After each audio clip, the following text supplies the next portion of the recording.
नमस्कार।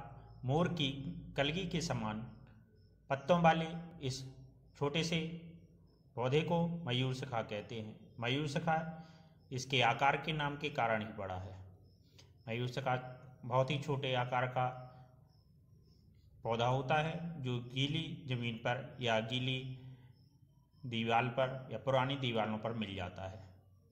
मयूरशिखा के रस का उपयोग बच्चों की सर्दी खांसी को दूर करने में किया जाता है, या त्वचा में कहीं पिगमेंटेशन अधिक हो रहा हो तो उस समय इसके रस का लेप उन पिगमेंटेशन पर लगाने पर काफ़ी आराम मिलता है।